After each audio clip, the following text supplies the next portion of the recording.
All right, I think we're live. Welcome, everybody. I'm gonna make sure everybody's doing well and that everything is good.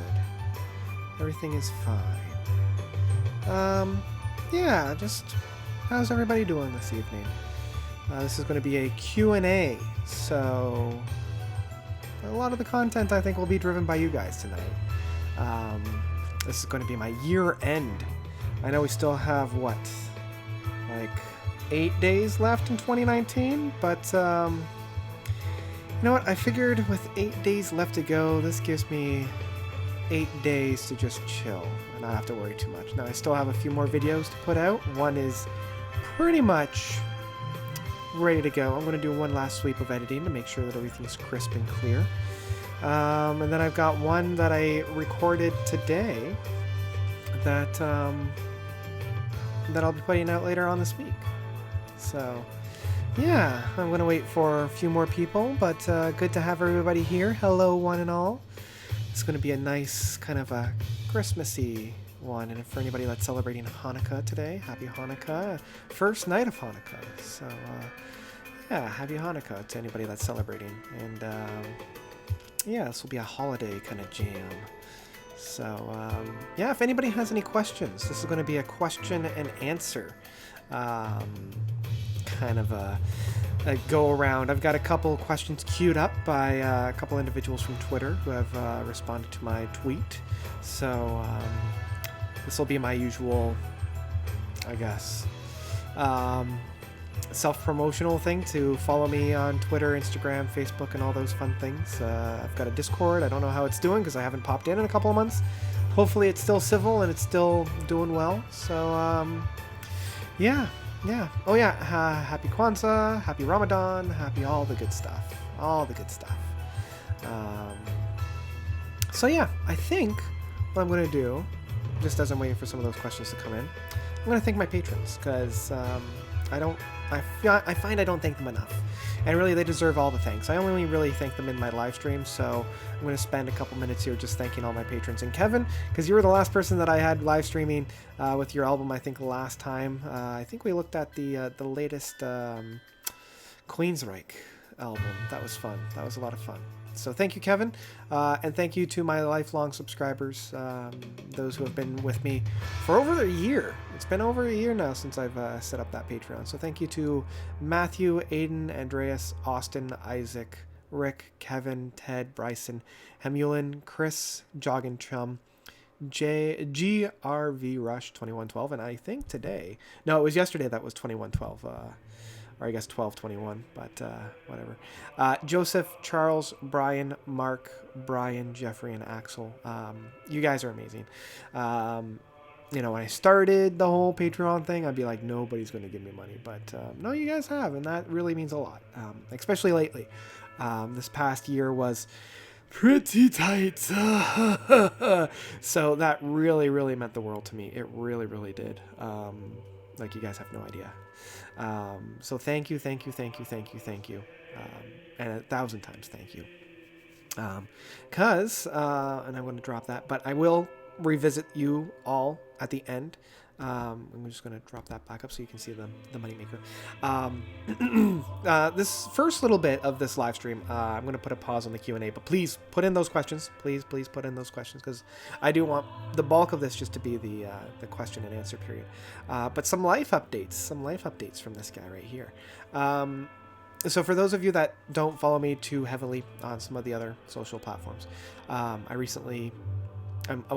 will be leaving the job that I'm in. So the notice has gone out. I am no longer going to be working where I was working this year. It just didn't work out. And it was a shame. It was a shame because I really, really loved what I was doing. I really, really did. It wasn't financially feasible at the end of the day. And, you know, it was trying. It was very, very trying. And I loved what I did, which was the biggest part of it. You know, so I recently had to leave, and starting in the new year, I'm starting fresh. I've got a new job lined up, starting on the 6th of January, but it's out of the city. It's out of Toronto, so I'm leaving the city. 8 years in Toronto. I'm kind of moving back home, which is interesting. It'll be fun. It's going to be short, just to find my feet, essentially.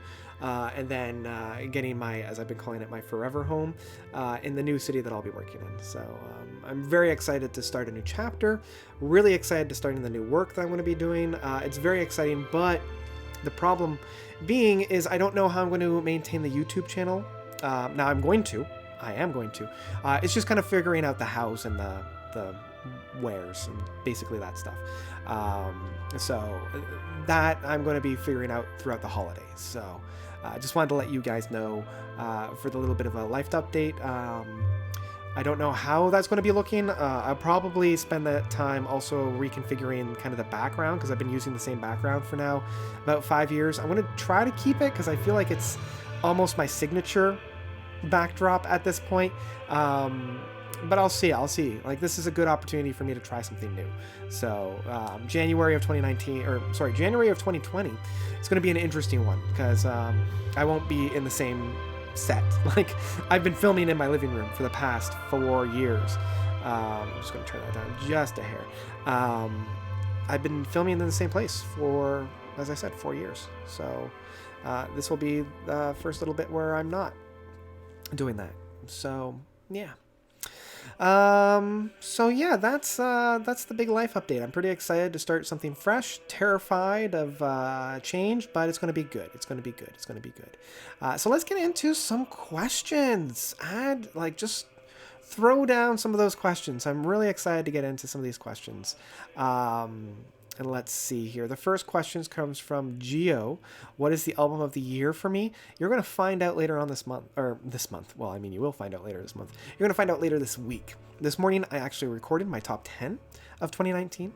And so I'm looking to put that out either Wednesday or Friday, depending on how much free time I'll have between now and then for editing. Because as I mentioned at the beginning, I did 2 videos. So the first video is going to be my surprises and disappointments of 2019. That'll be coming out tomorrow. I finished editing that, and I'm going to do one more sweep of the edit, because I always like to do 2 good sweeps. But I'm just going to actually move my phone over here so that if it buzzes, you don't get that bzz, bzz thing going on there. So that one's going to drop tomorrow morning. And then the best of 2019 is coming out later on. So, yeah. So you'll find out. I don't want to spoil it for anybody right yet. Let's see here. Ryan Time saying, what are my thoughts on the Cat movie? The Cats movie.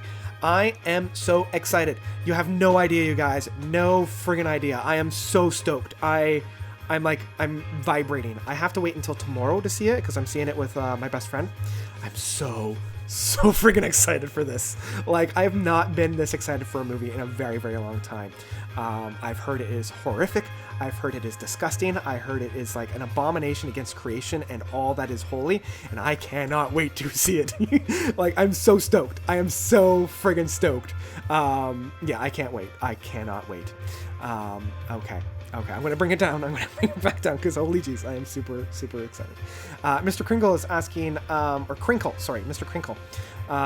My question is, if you would be, let me try that again. My question is, if you'd do a Jethro Tull worst to best. I'm actually one of the few subscribers interested in your different opinions. Ooh, I might. I'm only really familiar with their 70s stuff, and not too familiar with their 80s stuff, although I do like Beast and Broadsword as well as Under Wraps, or maybe it's Undercover. Those 2 albums are pretty fun. I might do one day. Hopefully I'll be able to it. How's the new job? I haven't started yet. How good is it? It's very good. It is very good. I'm so excited to start. So excited. I don't want to give too much away, because I don't really like diving in too much in my personal life, but I can say that I'll be overseeing a sound recording studio, which I'm really excited to start. I'm really, really excited about this. Okay. Ryan is saying that he loves my background. I know, but we'll see. Can I do a DVD Blu-ray collection sometime? Oh, maybe. I mean, if people are interested in me doing that, I could do that. I know I'm going to probably be downgrading a lot of my DVDs because I'm going to be moving very soon. But yeah, I can go through those. I mean, it's easy content for me. I just go through and list them. So yeah, if that's something people want to see, let me know. Serbian is saying good luck with the new job. Thank you so much. Yeah, it's wow. Looks like I've got a lot of Peter Gabriel albums. Yes, I think I have all of them except for Ovo. Yeah, and the soundtrack album that he put out this past year at the Record Day store. That's one of the few that I don't have. But I think I have pretty much all of his other ones. Yeah, I also have a lot of his live DVD stuff because I love his live performances. Just so good. Excuse me. Cue the biggest letdown of the year. Well, you're actually going to find that out later on tomorrow when I release my disappointments and surprises of this year. There are a few pretty big disappointments. Just trying to think of like the biggest one. Like there wasn't a whole lot of like really big disappointments because even those albums that were like a disappointment, they still had something to really like about it. Like some of the ones that I was mentioning in my review, like Baroness's Gold and Grey. There's still some really, really good moments on that album, but I was still disappointed with it. Same with like the Flower Kings. The Flower Kings, Waiting for Miracles. Still some really good moments on it. So yeah. What is my favorite Frank Zappa album? So my favorite, and this one's coming from Milo. Milo, my favorite Frank Zappa album. It's going to sound like a lame album, but I really like Hot Rats. Really, really like Hot Rats. There is a couple moments off of Frank Zappa Guitar, which is like a live album. It's a double discer. And there's a few moments on that are really, really tasty. But as an overall full, like front to back album, Hot Rats is probably my favorite. I think I can guess why you're excited about the Cats movie. Now, yes, there's a big part of it that's because of Taylor Swift. I think that's what you're thinking. But I'm also a huge musical theater geek. Like huge musical theater geek. I studied musical theater when I was in high school. I was in a bunch of musicals when I was a kid and a young adult. I just love theater and I love musicals. And I never it was like a morbid curiosity with Cats for me. Like it never made any sense, and like it makes sense as a visual play, but it doesn't make sense as a movie. So I'm very excited about this. Yeah. An Excellent Egg is saying, what's my favorite Christmas film and or album? My favorite Christmas movie is probably Elf. Really, really like Elf. Because I can just watch it over and over again and still laugh, cry, get the warm feelings. It's got Zooey Deschanel in it. It's got Peter Dinklage in it. It's one of Feige's films, and Feige's Never Let Us Down. Yeah, it's just all around a good film. I mean, National Lampoon's Christmas Vacation's also up there, but yeah, Elf is probably my favorite. In terms of favorite album, there's a few. Probably now, because there's soundtracks, right? There's the Charlie Brown Christmas soundtrack that I really, really like. Let's see here. Jethro Tull put out a really, really solid Christmas album as well. Oh, geez. Putting me on the spot. August Burton's Red put out a fantastic and phenomenal instrumental Christmas album that was really good, that I really, really like. And honestly, the past 2 years, I've been really listening to Lindsey Sterling's Christmas album, Warmer in the Christmas. Yeah. Okay, let's see here. Ryan is saying a lot about the Cats. Cats movie is horrific. The Cats movie, but still want to go see it. Yeah, I still do. Favorite Beatles album? That's a good one. Abbey Road is probably my favorite.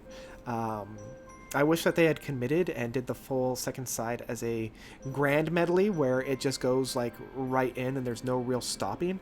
But I still think that the finalized product is still fantastic and it has a lot of my favorite albums Sorry, it has a lot of my favorite songs from them, like She's So Heavy, I Want You So Bad, Here Comes the Sun, Something, those tracks are just brilliant. So yeah, that's probably close second is probably the soundtrack to the Yellow Submarine though. Yeah. What surprised me today is that both Soen and Oak recorded their version of Silent Night. Oh, I'll have to go and check that out because I love Silent Night. Silent Night is one of my favorite Christmas carols, actually. So I'll have to go and find that. And I love both Soen and Oak. I was introduced this year from my patrons. So, yeah. Least favorite album? I don't know. Because I usually don't listen to something that I don't like. So I can't really think about a least favorite album. I don't really know. Because I don't keep that in my head, honestly. Yeah. I'll have to think about that. 'Cause I never really had to think about that before. So. Let's see here. I should do a Deep Purple worst to best. Yeah! Although they put out a lot of... Man. Because I was looking back at some of my favorite artists, right? Especially artists that got their start in the 60s and 70s. And they just... There's a lot of back catalog. Like when I was doing the ELO worst to best and even the Supertramp worst to best, I thought their discographies were pretty big. And I only really knew their stuff from the 70s. And moving forward into the 80s and 90s and 2000s, Deep Purple is constantly putting out an album every couple of years. So that's just going to be holy jeez, it's going to be a lot. Let's see here. Ryan, he should though. Yes, Deep Purple rocks. Don't get me wrong, I love Deep Purple, but that's going to be a lot of material. That's going to be a lot of material. Yeah, but it'd be interesting. It'd be interesting to really go back and dig deep. Because if I were to do a Deep Purple, I'd also have to do a Uriah Heep. Because I think out of the two, I actually like Uriah Heep a little bit better than Deep Purple, but I still love Deep Purple. Really do. I love their live material as well. They're one of the few bands that really deliver live. Yeah. And I will definitely let everybody know if Cats is so good it's bad or if it's just plain bad. Because I've heard a lot of people saying that it is just horrific. But I'm really hoping that it's one of those rare gems where it's so bad it's good. I heard I was listening to a podcast earlier today, or maybe it was yesterday, where they were comparing it to Xanadu. And I know you guys know this, but I friggin' love Xanadu. Xanadu is up there as being one of my all-time favorite musicals. And just the sheer ridiculousness of Xanadu just puts it over the top. And they were saying Xanadu is one of the worst movies ever. That hurt me because I love Xanadu so much. I really do. Olivia Newton-John and Gene Kelly are just brilliant in that film. And it's a roller skate, with ELO music. It's just, it's so good. What are your favorite musicals? Oh, okay. So, I usually go to Phantom of the Opera being my favorite musical. That was the one that I grew up with. That was the one that I would routinely sing from front to back. Because I just love that so much, and I've got way too much Phantom stuff. I own the DVD of the sequel as well as the actual soundtrack because I actually like the soundtrack more. They flesh out the characters a little bit more in the original because they had to rejig it a little bit, and I don't really enjoy how they reworked it for the DVD. The sequel's called Love Never Dies, and it is one of those so bad it's good because it takes place 10 years afterwards and it's set in Coney Island and it's just ridiculous. But another one that's really growing on me, even though it's a couple years old, is Hamilton. The more I listen to it, the more I just love it. It's just so good. It's just so good. And hopefully in the next couple of years I'll be able to see it live because I know that they're bringing it to Toronto in 2020, so really excited about that. Do I own the Beatles' White Album on vinyl? I do. I have the Beatles box set, which has all of their studio albums. I don't think I have an original pressing because I have a lot of their original pressings, but I don't think I have that one as an original pressing, but I do have the re-released when they released the box set. So, yeah. When you organize your worst to best, do you count holiday albums like Christmas? Yes, as long as it is a full-length album. Like, what I mean by that is, like, I would include the Jethro Tull album because it is a full-length release. If I were reviewing, trying to think of somebody that released like just an EP, like if I were to do Taylor Swift, for example, she has a Christmas EP, but I wouldn't be doing that one because there's only about like 5 songs on that, and it's not a full-length album. So yeah, if it were a full-length album, then yes, I would. Let's see here. Ryan is saying, I saw a live compilation of musicals with segments of JCS, Les Mis, and Cats, really young at the time, and Cats scared the crap out of me. Yeah, Cats as a play is terrifying, because like they interact with the audience. They're one of those very interactive, because they actually go into the audience and like, because they're cats, right? They are supposed to be cats. So yeah, they're meant to do that. And it has scarred a lot of kids. So yeah.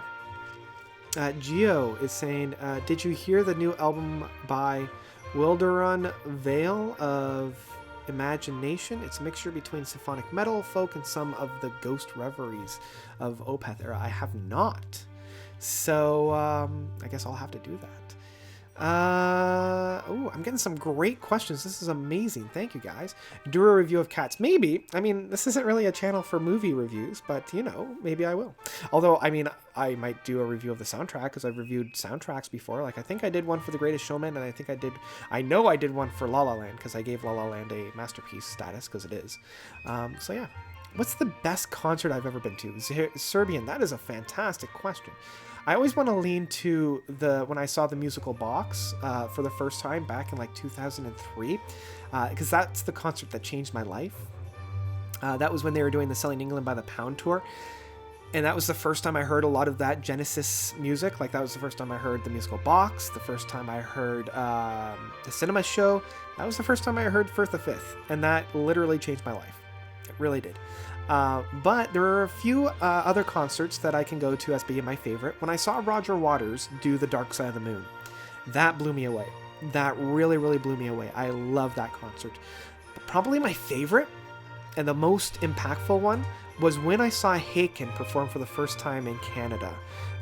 They played at this scuzzy bar, and Next to None opened up for them. And Mike Portnoy came out to introduce, because this is Max Portnoy, his son's band. And yeah, Mike Portnoy was like literally inches from me, because I was like way up there at the front. And yeah, there was Mike Portnoy. And he was just like, yeah, I'm super excited to introduce this first band. It's my son. You're going to love him. And I'm just like, I didn't know you were going to be here. I'm so unprepared. And so that was just fantastic. And Haken was brilliant. This was when they were doing the restoration. So they ended with Visions, and I just wept. Like, I had to hold on to a couple of the people that were around me, because I was just weeping. It was transcendence. It was so good. Have I ever met a musical artist? So I mean, yes, of course, because anybody that plays an instrument is a musical artist. So I've met countless ones. One of my good friends growing up, who's kind of like my cousin, but not really, like his mom and my mom grew up together. He released a couple of albums, one that I've actually reviewed. And so he's a musical artist. But I mean, I haven't met them in real life, but I have interviewed both Arjun Lucasen from Arion, as well as Fido Xavier from Fido. So I met them virtually, and I had a really nice conversation with both of them. Fantastic people, just really good people, you know. Made me feel super at ease. You know, just genuinely good people. Really, really enjoyed that. So yeah. Let's see here. A burger is just a flat meatball. Yeah. Is Fear Inoculum Tool's worst album? They don't have a worst album. I would say no. Yeah, I'm going to leave that there, because I have some things to say about Fear Inoculum, and I'm going to get to that in some of my future videos, specifically ones that come out this next week. Let's see here. Phantom. Olivia is saying, hello, Olivia. That musical started my passion for theater. Love Never Dies is underrated. I know, right? I love Love Never Dies.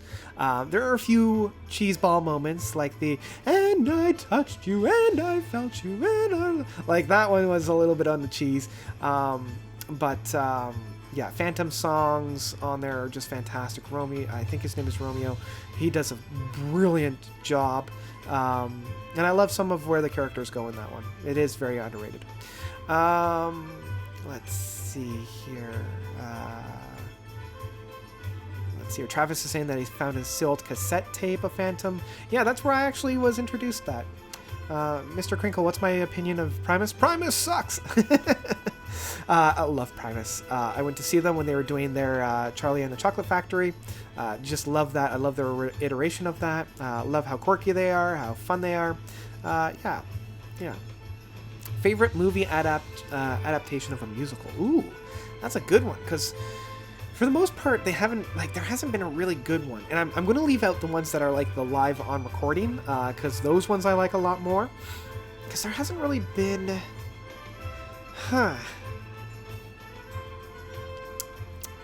That's a good question. Because, I mean, as much as I love Phantom, the movie's not great.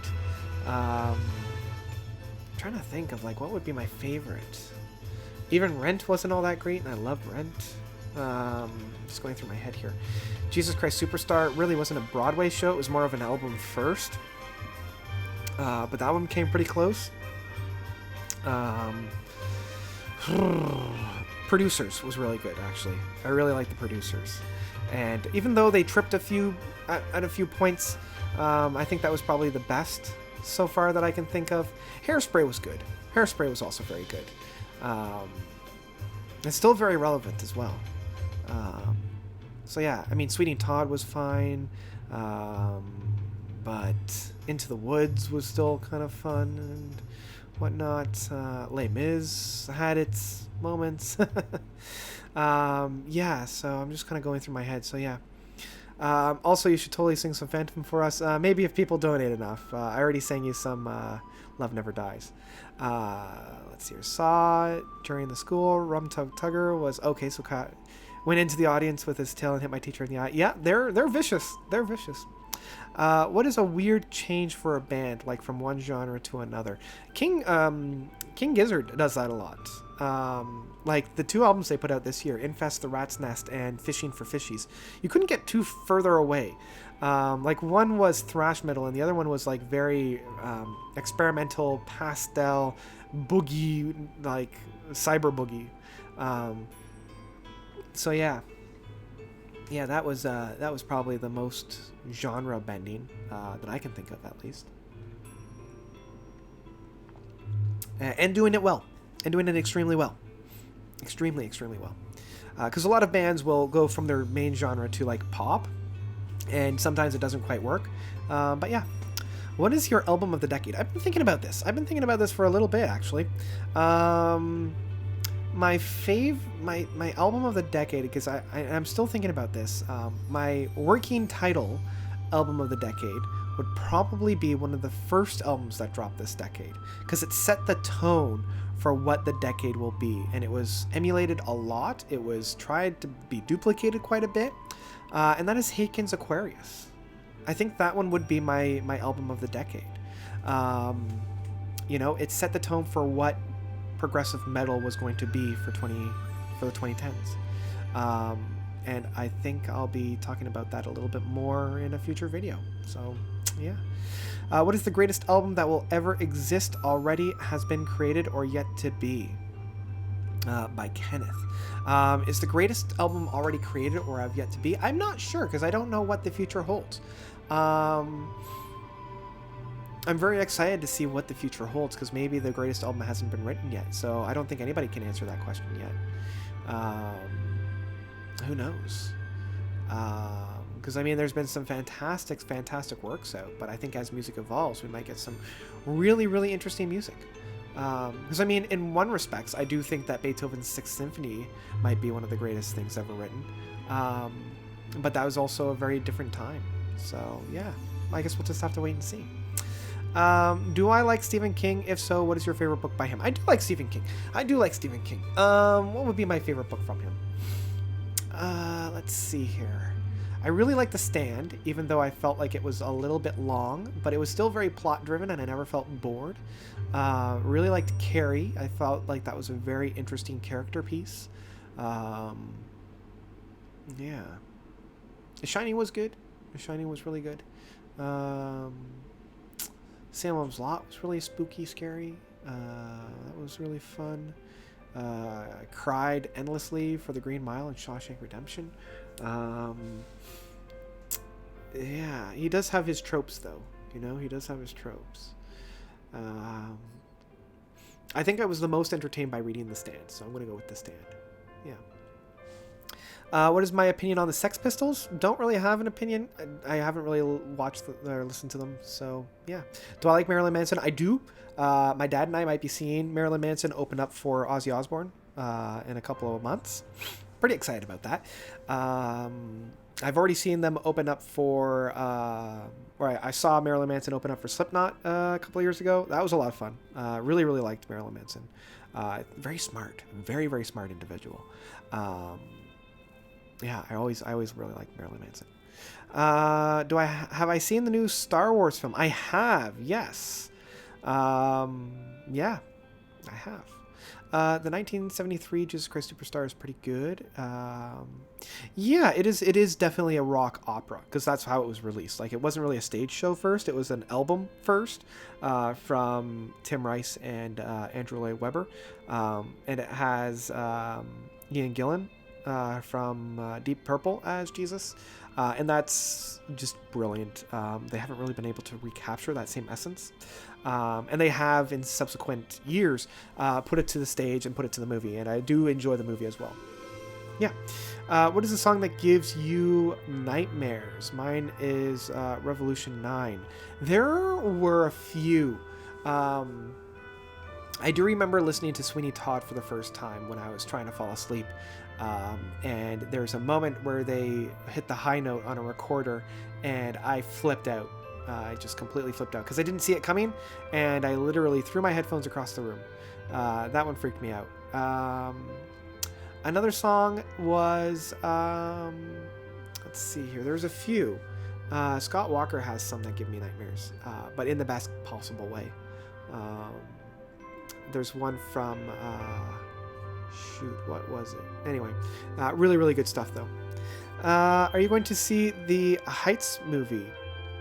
Are you going to see in the Heights movie? I probably not because I don't know what that means. I'm sorry. Do I like Carrie? Yeah, Carrie was good. I like both the movie and the book. Like I said, I think it's a fantastic character piece. I don't think they have ever done a movie that has really captured the book though. Even though the first one was very good, but they've done what, 3, 4 versions of the movie now. So yeah. Favorite rock opera album? Yeah. JCS is really, really high up there. Tommy is also really, really high up there, so it's probably one of the two. I also really enjoy American Idiot, as well as 21st Century Breakdown from Green Day. I think those are fantastic rock operas as well. Yeah. Do I like Chondrophenia by The Who? I do. I really do. I really love that ending suite off the last side of the album, where it goes into those 3 tracks with that instrumental piece. I do feel like the mid section of Quadrophenia was just a little all over the place and it didn't quite stick the landing. I think it's a much more of like a mixed grab bag than it is like a fully realized album. But yeah. Have I ever seen... Oops. Oh man, there's so many good questions here. I'm going to have to blaze through a couple of these to catch up. Have I ever seen The Lighthouse? I haven't, unfortunately. I didn't get a chance to get out and watch it, so I hope to see it once it comes to like VOD or whatever. What's my favorite anime? Oh boy, that's a good question. What is my favorite anime? A movie or TV show? Because if it's movie, then Princess Mononoke. If it's a TV show, Sailor Moon. I know those are going back into my past. I also really like Cowboy Bebop, as well as The Host Club. Those are really fun. But yeah, I think going to the source would probably be Sailor Moon. because I grew up with those. Do I like Coraline? I love Coraline. Oh, so good. I love everything that Linkara does. Lokar? The studio. They're the ones that also do Paranorman, the Box Trolls, the Missing Link, Kubo and the Two Strings. All of their movies are just so good. Yeah. Am I asking? No, you're not. Keep those questions coming. I love these questions. Keep coming. Have I heard about the new album from A Formal Horse? I have not. I'm sorry. But apparently people have, so that's good. Thoughts on post-grunge? I personally think that the genre gets too much hate for no reason. I mean, it isn't as bad as trap music. You'll have to give me some examples of post-grunge, because I can't really put a face to that quite yet. In the Heights is another Tony Award-winning musical in... Oh, okay. Then I'll have to check that out then. I'm not familiar with that. Do I consider myself a geek? Yeah, sure. Yeah. I always considered myself a geek and a nerd. Yeah, I mean, I grew up playing Dungeons & Dragons when I was in middle school. Really got into all those nerdy stuff, so yeah. Did you see the My Chemical Romance Union? No, I didn't, unfortunately. I had to kind of live on a budget, so I did not get around to see them. How do music reviewers distinguish between good and bad production? What should I look out for when listening to music, and what should I pay attention to? So it's kind of one of those things, like a good production you won't notice, but a bad production you will. Most of the time what I look for is what is known as compression. And compression is like when sounds sound duller. Like for instance, I'm going to test something here on my microphone right now, because my microphone is set up in a certain way where it sounds really, really good. Or at least I think it does. But if I were to do something like this, now that doesn't sound so good, right? So that's something that's like compression. The sound has been muddled, it doesn't quite work properly, or if they're doing it, it's not quite in the right range, right? So it's like being able to suss out when it sounds good and when it doesn't sound good. Sometimes something sounds muted. I'm going to turn this around so it doesn't sound so ridiculous. Set that settings back. There we go. So that's something to look out for when it's in terms of bad production. Another way is that bad production is like the mixing. So like if you can't hear the bass, because that's a telltale sign of bad production. When you can't hear the bass, when you can't clearly distinguish between two guitars, if the singer is either drowned out or too much of a focus, the mixing is also an indicator of bad production in that sense. And that is particularly found within like very big sounds. Some people say that, say for instance, Devin Townsend does a bad production and bad mixing, but he has specialized in what's known as like a wall of sound, where it's like overlay of like layers upon layers upon layers of sounds that produce an overarching noise. And some people love it and some people hate it. So that's another example of like bad production. So basically it's kind of like the end product and what it sounds like. So yeah, and a lot of it is like personal opinions, but there is something to be said about good versus bad production. So yeah, I hope that helped. Let me know if you need any other clarifications. Let's see here. Excuse me. Oh boy, so many questions. This is great. Thank you, scientist. Terraformer's Masterpiece. Yeah, it's pretty far up there. Favorite Tim Burton movie? Ooh. Batman. I'm just going out on a limb and saying Batman. No, Big Fish. Yeah, Big Fish. Really, really like Big Fish. Yeah, I'm going with Big Fish. Do I like The Doors? I love The Doors. Light My Fire is so much fun. Favorite concert experience this year? I didn't go to so many concerts. What would be a good concert experience? So, what's a good concert experience that I had this year? I mean, when I went to see Dream Theater, that was really, really good. They really blew me away. Really surprised about that one. What other concerts did I see this year? Man, why can't I think of too many concerts that I went to?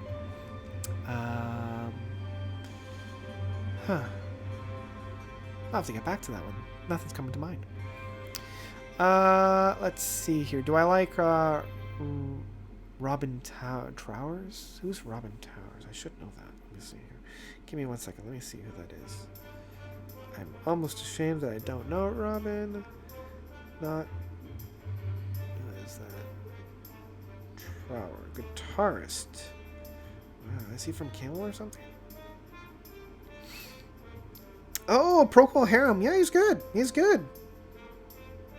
Yeah, I do like him. What? I've got Salty Dog on vinyl, as well as the live album that they put out with Conquistador. Yeah, he's pretty good. Travis is saying basically if a mix job is bad, there will be problems like muddied guitars, inaudible basses. There you go. That's a good one. Can I do an all-star band lineup? I already did that, and I think it would take too long to do that. So, and there's a lot of really good questions on here that I don't want to skip over, and they're just great. If 0 degrees today and will be twice as cold tomorrow, how cold would it be?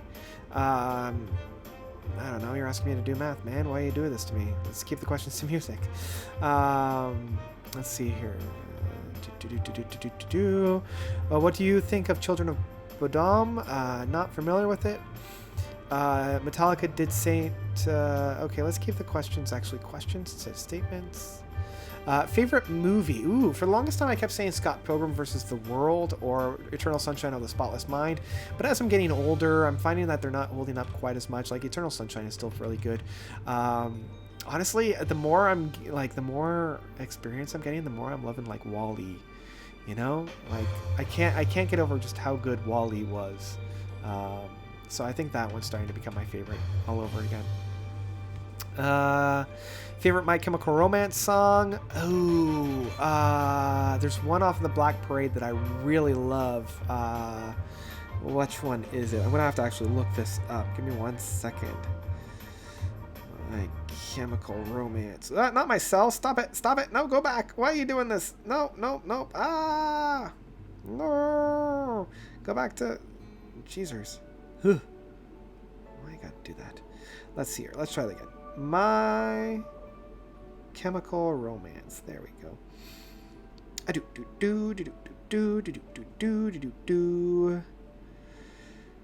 Sleep. That's the one. I really like Sleep. I really like Sleep. Yeah, I love the emotion of that song. I think it was just a fantastic album. And I actually get emotional when I hear it. So, yeah. Let's see here. What is my guilty pleasure band? Ooh, I don't really have too many guilty pleasure bands. I do really like the 90s female contemporary artist bands. So I'll say that. Yeah. Let's see here. Do I like Guns N' Roses? Yeah, they're all right. Their Appetite for Destruction album was pretty fun, and they've got some good stuff off of Use Your Illusion. Do I have any Doors albums on vinyl? I don't, no. I just find that you can't find any used copies, and all the new ones are like ridiculously expensive, and I don't want to shell that out. What I mean by post-grunge... Okay, perfect, Kenneth. I'm glad that you circled back around to this. Foo Fighters, Sears, 3 Days Grace. Okay, interesting. Because a lot of those... Okay. Yeah, I mean, I really got into those when I was in middle school, like Trouble Charger and all those guys. Yeah, I just always called them rock, even though they're not really rock, but like rock bands of the time. Yeah, they're fine. I mean, they have their own little thing. What's my favorite album by The Doors? Oh, I don't really have a favorite album. I mean, growing up, I just kind of had their best ofs. I'll have to say LA Woman. Yeah, I'll keep it to that one. Cody, hi, what is the most depressing album you've ever heard, in my opinion? Ooh, most depressing album. What is the most depressing album I've ever heard? That's a good question.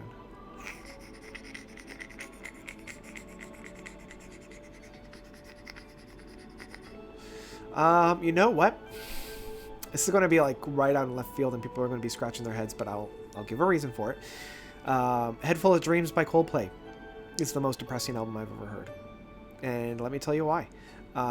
They followed up what some might say is their most depressing album of Ghost Stories.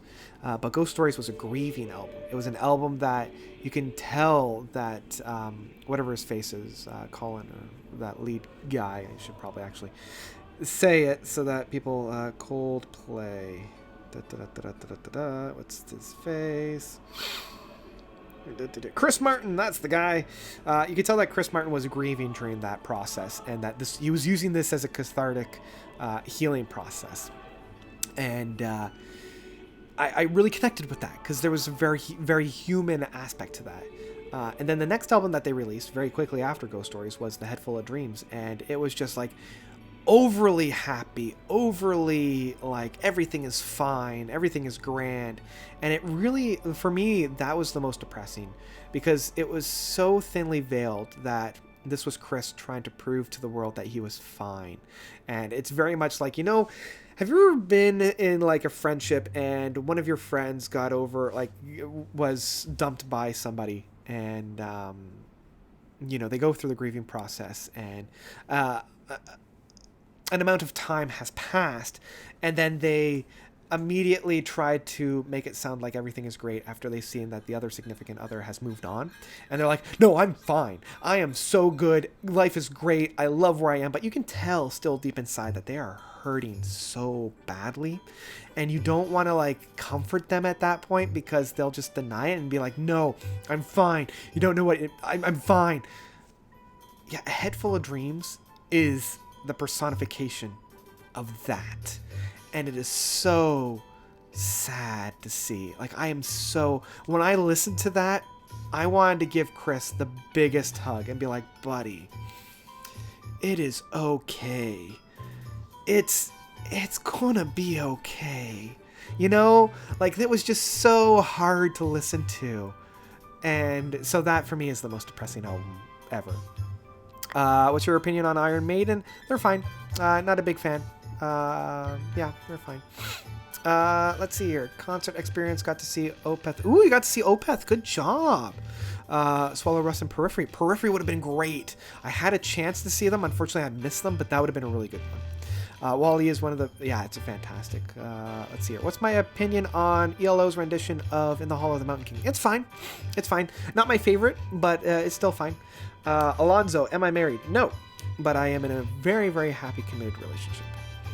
I just listened to the Black Parade for the first time in years today. Would you agree with me in calling it prog by proxy album? Yeah, I mean, it is a concept album. I would actually say that Killjoys, the album that they released after the Black Parade, is more of a prog album by proxy, but I would still say that those two albums, Black Parade and Killjoys, are very much so. Do I like Friends? I saw in one of your videos you were wearing a Central Park t-shirt. Was I? I don't remember ever wearing a Central Park t-shirt. Or Central Park t-shirt. That might have been a different person. I never watched Friends growing up. And yeah, so I'm not really a fan of Friends. I don't like, yeah, just never really. Yeah. Let's see here. What's my weirdest collab? What's the weirdest collab? I don't know. What is the weirdest collab? Yeah, I'm not too sure. I have a Snoop Dogg collab with the people from Pitch Perfect as one of my Christmas songs I've been listening to this year. And that's kind of weird, but also very good. Alonzo, Normie. Yeah, I'm going to take a stand right now and address that. I don't really like that whole Normie culture thing that's going on. I just feel like it doesn't really add anything to a conversation. I think it's a kind of like a low blow as well, and it's not really needed. I just feel like you know, you should be I don't know, don't punch down in that sense, you know. I don't think that anybody's really a normie in that, like, it's just different tastes. Some people have, you know, one kind of taste, other people have other kinds of tastes. I'm just not a big fan of that. So yeah, I would recommend people not doing that. It's just, you know, all you're doing is kind of self-fellatiating yourself, and it's not really in vogue, you know, like nobody really wants you to be that guy or that girl. It's just not cool. So yeah, let's not do that. Let's see here. Can you tell me? Again, I'm loving these questions, but oh boy, I gotta speed up because these questions are coming in fast. Can you tell me a track by track opinions of ELO, a new world record? No. Because there's a lot of questions coming in, and that is, I love Tightrope. That's probably my favorite off of that album, as well as one of my favorites. Also really like Shangri-La. That's great. And Telephone. There we go. Let's see here. Any Roger Waters concept albums? Yeah. Let's see here. I love Living the Thing. NGL. Don't know what that means. Let's see here. What bands am I waiting to see a 10 out of 10 album from? So bands that have come close but never really reached their magnum opus. Ooh, what bands am I waiting for? Let me see. Flower Kings, I don't think has... No, that's not true. They do have a 10 out of 10. They've got Some of No Evil. Let me think about that, because that's actually a really good question. What band do I really, really love and admire that never really gave a 10 out of 10? Oh, that's a good question. Running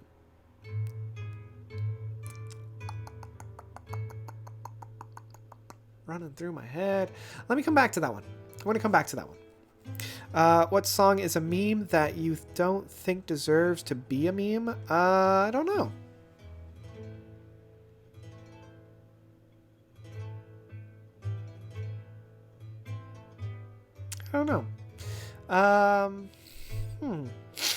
Oh man, why am I getting stuffed up all of a sudden? What's a song that's a meme that I don't think should be a meme? I think, even though it's not really a meme, but I don't think Mr. Blue Sky deserves some of the tread that it's been getting. Mainly as just like an ongoing trope in movies. I think they need to put that song aside and find some other like happy-go-lucky song. Yeah. What's the most underrated Porcupine Tree to you? Just listened to Lightbulb Sun today and forgot how good it was. Stupid Dream. Stupid Dream, I think, is a very underrated Porcupine Tree album. Even Less is just fantastic, and I love that whole album from start to finish. Yeah, it's a really, really good song. Boy. Okay, I'm almost at the end of this. Oh, boy. Good. Keep those questions coming, though. Let's see here. Travis is commenting on the Killjoys album. Don't know if I could get through that record. Might have to give it another shot, but very not found after the Black Parade. I mean, it's very different. It's very different. It's much more poppy. It's much more accessible. I personally love it. But yeah. Should do a Beatles worst to best. Actually, that would be pretty easy. That would be pretty easy to do a Beatles worst to best. They don't have like a massive discography. So yeah. Alonzo saying he was joking. Oh, yeah. No problem. But still, whenever I see that, I always call it out. So it's just something that I do. The moment that I see anybody kind of calling out that kind of stuff, I have to just stop it. Even if it is a joke, I still like to take the opportunity just to remind people that, you know what? Maybe that's not like a good thing to do in terms of like the normie culture and whatnot. Let's see here. What first word comes to your mind when thinking of Dream Theater? Association. Dream Theater... Technical? It's the first word that comes to my mind. Let's see here. Yep. Ryan is saying, yeah, I agree with you. Normie is a word that makes me squirm. We all have different tastes and preferences. Good on you, Ryan. Let's see here. It means not going to lie. Oh, okay, cool. How old am I? I'm 12. Oh, man, you're so young. You got your whole life ahead of you, Mr. Blue. That's fantastic. I'm glad that you're enjoying my content. Love music and ELO and Pink Floyd. Fantastic. Love that you're really digging it. I love that you're, really diving into some different albums. Let's see. How old am I? Let us say that I am older than 30, but younger than 35. There you go. Let's see here. What are my thoughts on Amagama? It is a weird album. I love the live stuff off of that album for sure. David Gilmour's portions on it are so good. It's almost like he doesn't deserve to have his stuff be so good off of that album. Yeah, it's just kind of all around a whoa, that's really cool. Yeah. What's my opinion about compilation albums? Not a fan. Not a big fan unless there's like a real solid theme to it. I much prefer live albums if it's like a compilation of a single artist. Live albums, I feel, do the exact same thing that a compilation album does, but it captures the spirit of the music better. Now, if it's compilation of different artists, if there's a solid theme to that, for instance, if it's a Christmas album, if it's a, I don't know, statement album, as long as it's not a straight up cash grab and there's some artistic merit to it, go for it. But yeah, I feel like compilation albums more often than not are more of a cash grab than anything else. What makes Kajora so accessible? I think they're black metal, but the screaming doesn't bother me. It actually works well. Reminder about the band that hasn't made a 10 out of 10 album yet. Yeah, I mean, I really like Gojira. They haven't really put out an album that I feel has really kind of knocked it home. And yeah, I'll get to, because as I was thinking about it, another album or band that's very similar to that would be kind of like Mastodon. And I feel like Mastodon hasn't really put out an album that I would have put a 10 out of 10. They put out a lot of 9 out of 10s, like Crack the Sky and The Emperor of Sand. Both of those albums I would put as a 9 out of 10. But they haven't really put out like a full-on 10 out of 10. Although, like, Crack the Sky got really, really close. It got really, really close, right? It got really, really close. Yeah. Let's see here. What was my first album I ever... let's see here. What was the first album you got? I got Weird Al's Bad Hair Day on cassette tape back in, like, when it first came out in, like, 1997, I think it was, because I must have been, like, 10 years old. So... yeah, that's probably my first album I ever got, and I listened to that thing so much, like to the point where even my dad knew all the words. And then the album that I got after that on cassette tape was the soundtrack to Sailor Moon, and I love that thing. That was another one that I played endlessly, again on cassette tape. So yeah, that was my first one. Let's see here. Some compilation albums are good, but there are ones that should not exist, like there are Andrew Lloyd Webber compilation albums. Yeah. Although Danny Elfman's compilation album was really good. Same with like John Williams. So yeah, but still, I'd rather have like a live album. Let's see here. What's my favorite prog singer? Ooh, that's a good question. What is my favorite prog singer? Maynard is really good. Yeah, I will agree to that. Maynard's really good. See, that's the difference, right? Because I want to say like Peter Gabriel, but he's not my favorite prog singer. He's one of my favorite prog artists. So that's different. Yeah. Huh. I really like the boys from Moon Safari, because they came out as kind of like a unit. So yeah, that's pretty much. Opinion on Billy Idol? I really don't have one because I never really got into his music. Yeah. The Beatles' Red and Blue albums are fantastic compilations. Yeah, I would say that. General Spinobi, welcome. Glad you can make it out. I hope you enjoyed Star Wars, because I believe you were watching Star Wars. Who is better, Michael Jackson or Prince? I'm not a fan of either. I want to say David Bowie between the three of them, even though you didn't really introduce them, but I feel like David Bowie was kind of like in that vein. I think in terms of like actual music and ones that I will choose to sit down and listen to, I'll probably listen to Michael Jackson before I listen to Prince. And that's not necessarily to say I don't like Prince. I'm not a big fan of either of those, but I think out of the two, I'd rather listen to Michael Jackson than Prince. I feel like Prince just sings a little too high falsetto for my liking, but he is still like a musical genius. Like, don't get me wrong, Prince is still a musical genius. What he's able to do and capture in terms of good pop music is outstanding. It's just not my flavor. That's all. Favorite Weird Al parody. The one that made me laugh the most, there were two that made me laugh the most in terms of like a straight up parody. Lasagna and Ode to a Superhero, which was the Piano Man, which was Spider-Man. Those two got me laughing. And when I first heard Lasagna, which is La Bamba, I was on the floor. I was just on the floor. So yeah, I was just on the floor with that one.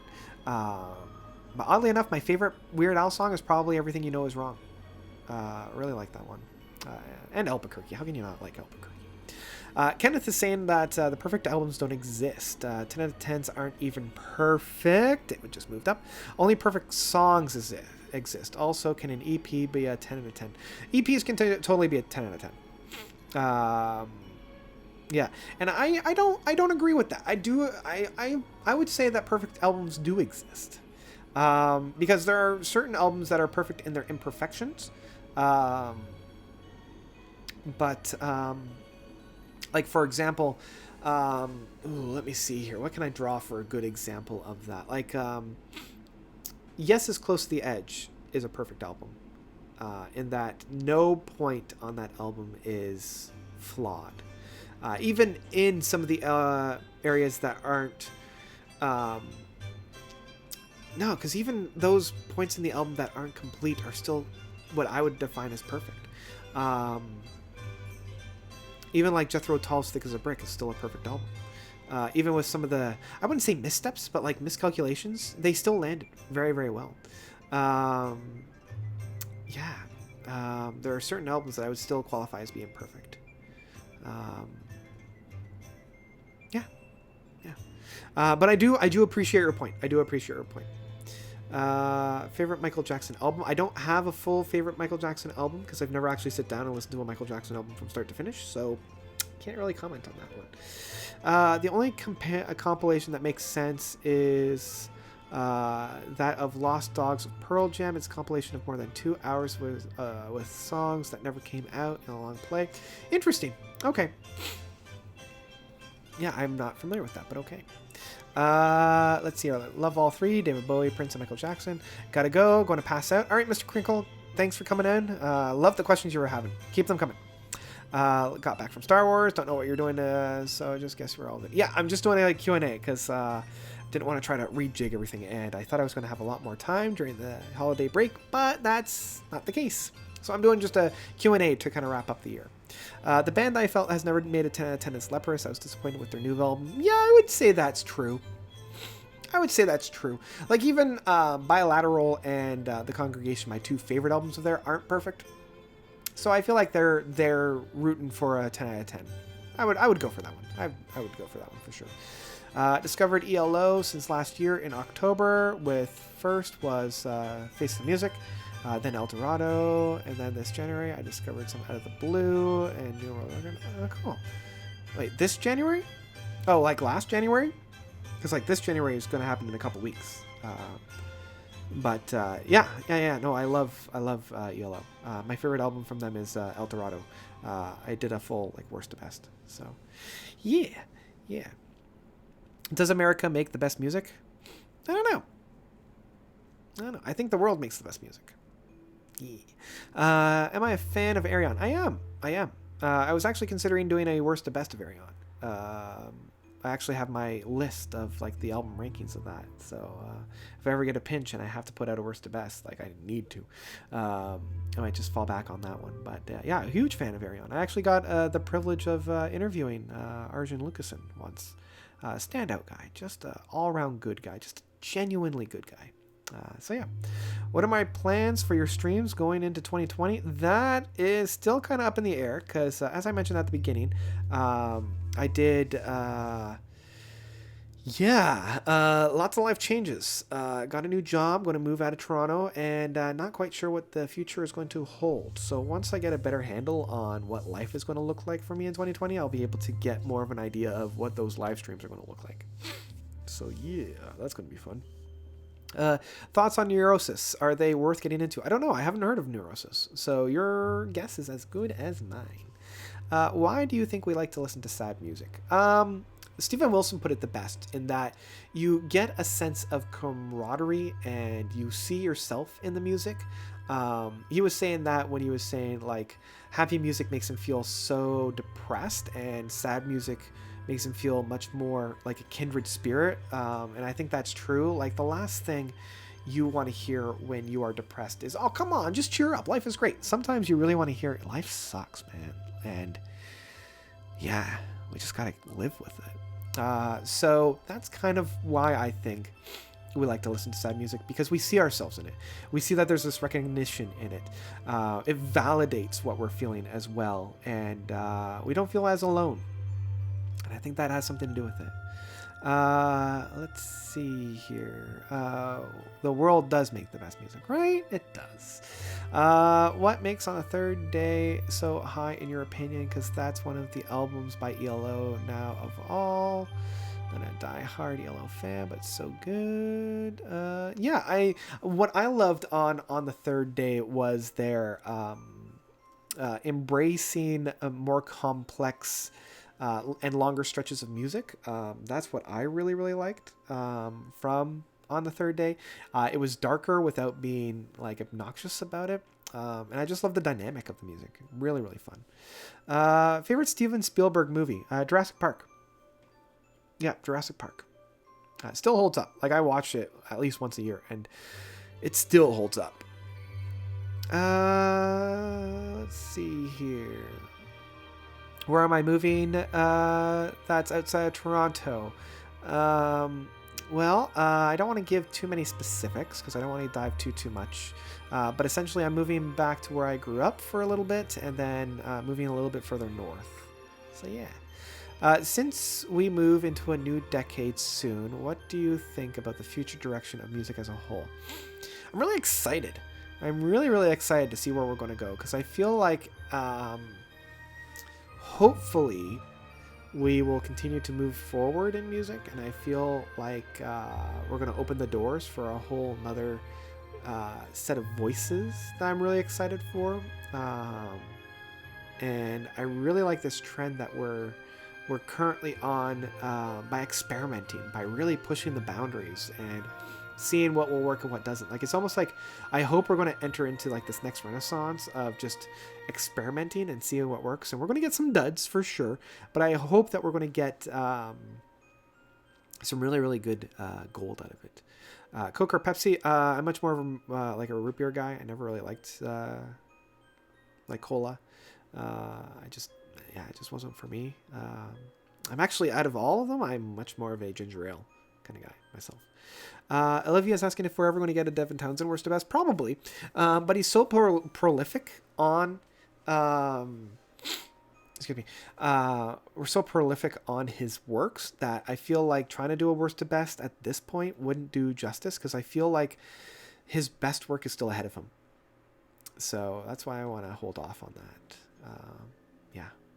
You should do a Led Zeppelin worst to best. Yeah, I should. I mean, I pretty much already have it in my head of which ones are like where each album fits. So that would be really easy content for sure. Is this it? Have I finally gotten to the last question for now?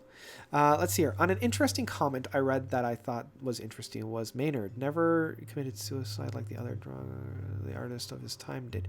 Seems like rock had a suited problem unlike rap. Yeah. Well, I mean, there's definitely problems with both genres. I think Maynard, he was too, how can I put this properly? Because I see exactly what you're talking about.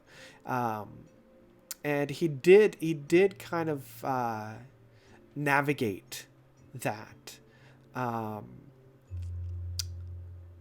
But yeah, I think it's a little bit of a twofold thing. I think he really chilled out when he was getting a little bit too angsty. And he's much more introspective. And I think that's like he dealt with his inner demons in a much more healthy way. Like, sure, he's still, like, I don't know if he still used drugs and whatnot, like everybody else. But I feel like he did it more as like a mind expanding enterprise and exercise rather than a coping mechanism. And because he wasn't leaning on it as a coping mechanism, he didn't fall prey to the dangers of it, and he used it in much more of a smart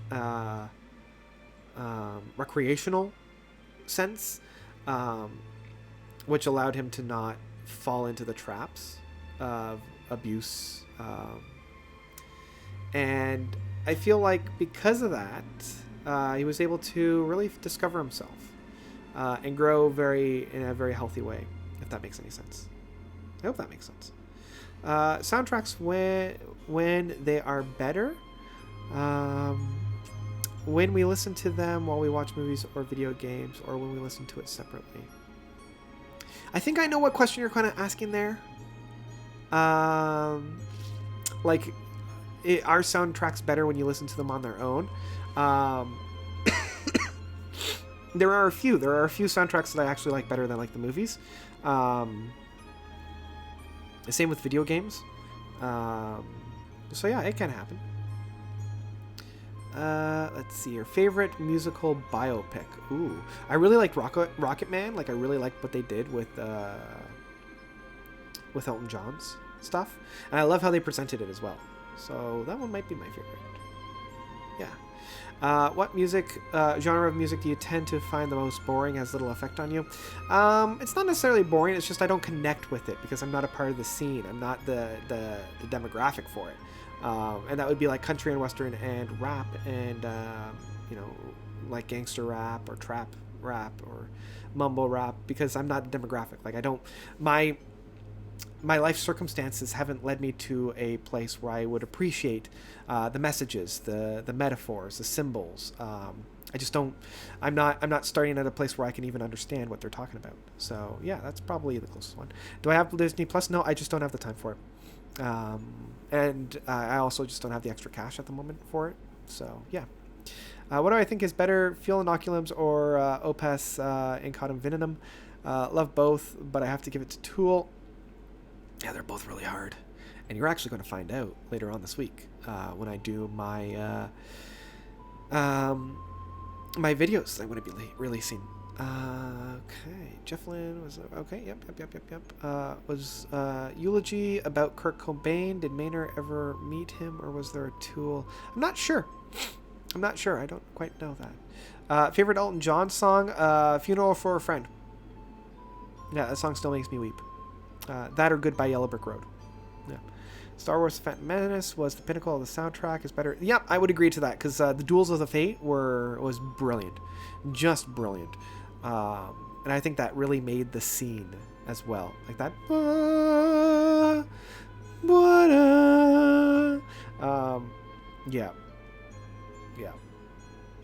Yeah.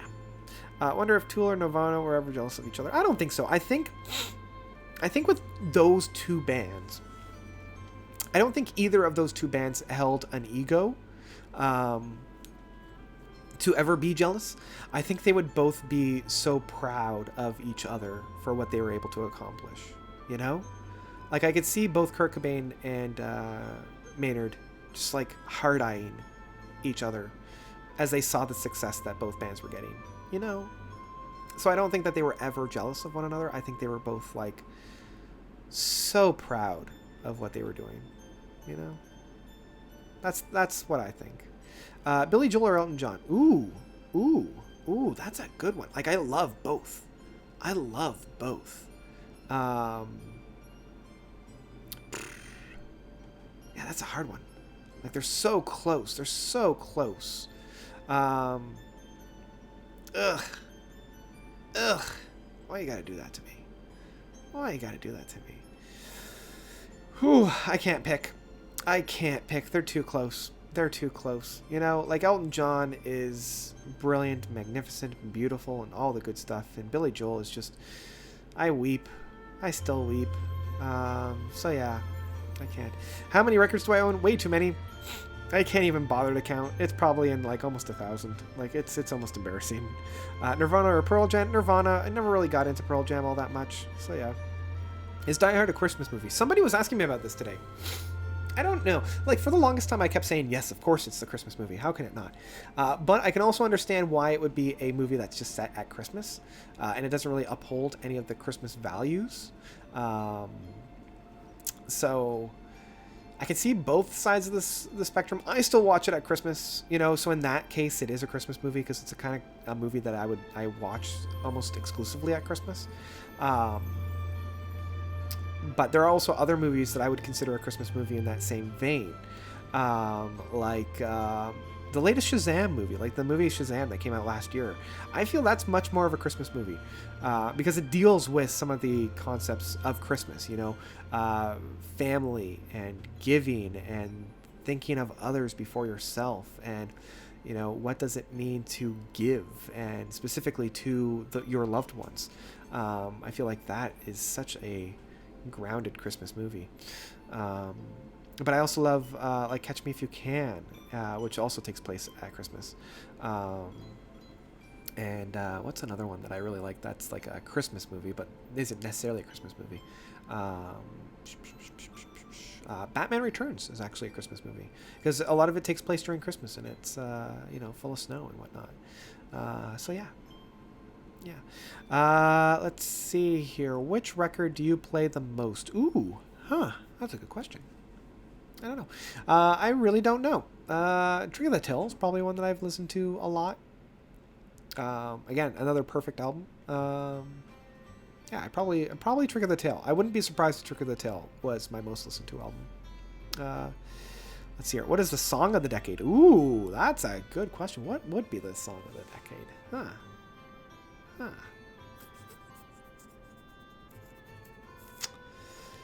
Song of the decade.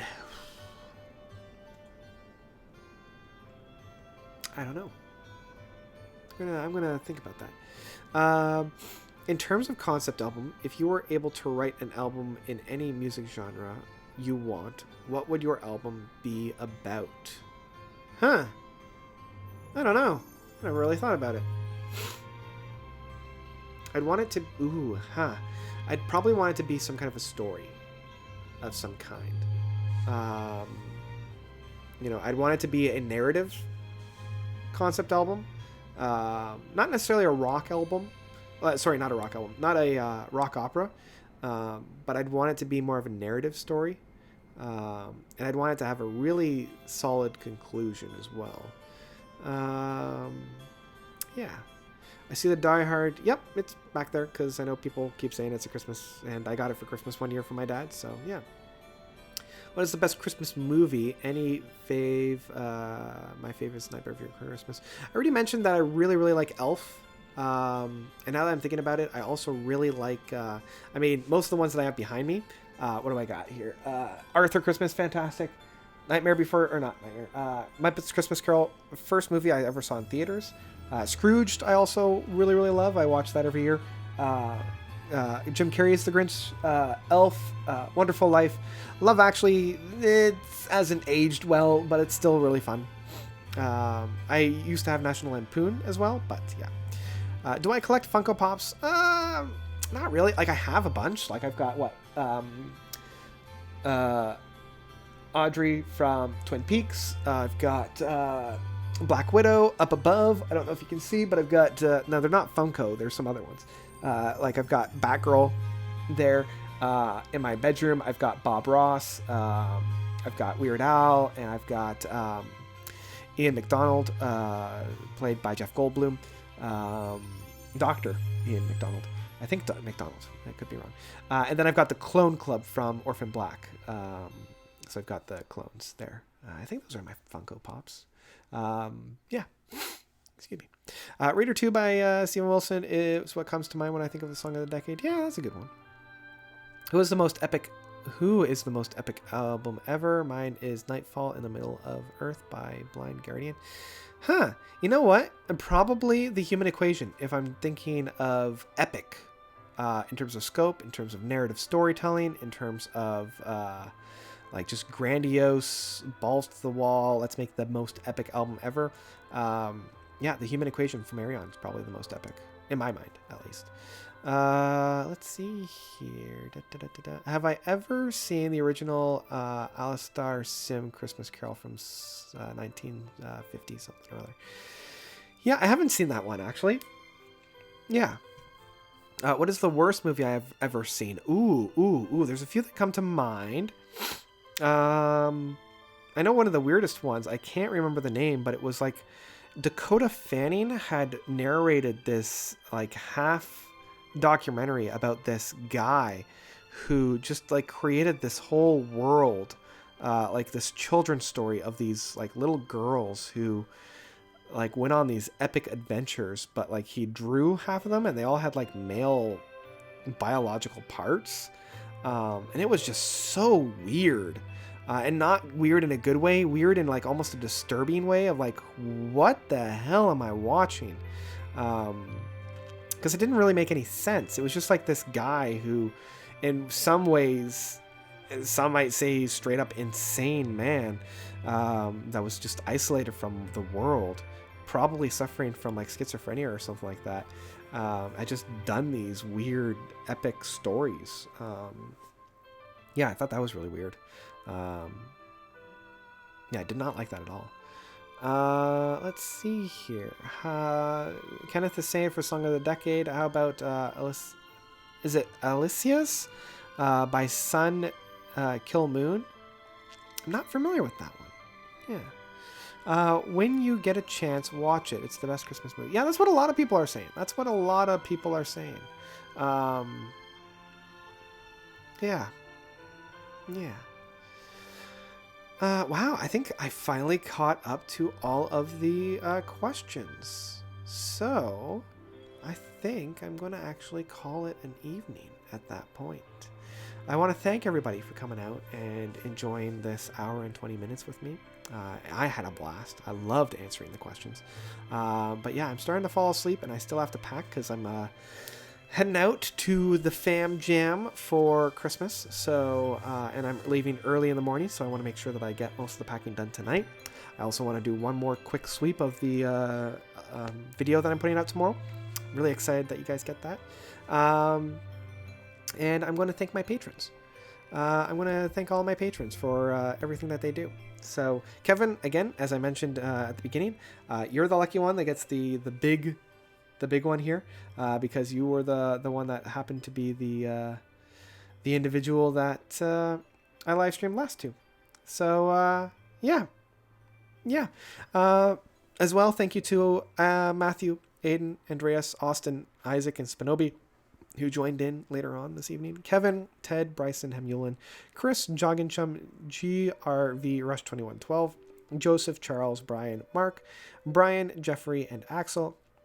You guys are all the best. Thank you so much for donating. It really means a lot. If you want to join these amazing people and have me read your name every time I do a live stream, the link is down below if you want to donate. And as little as $1 a month, you too can add your name to this amazing group of people. But no, really, it's just fantastic, and love each and every single one of you guys. It really does mean a lot. And yeah, I'm actually going to be changing my rates in 2020. So if you want to get those tasty rates as they are right now, jump on down to the sound. I don't know, I was trying to do something there, but I think it kind of worked, right? It totally worked. Anyway, thank you, everybody. Thank you. It really does mean a lot. It really does mean a lot. So thank you. And yeah, I think I am going to call it there. So thank you, everybody. I hope you had a fantastic evening with me.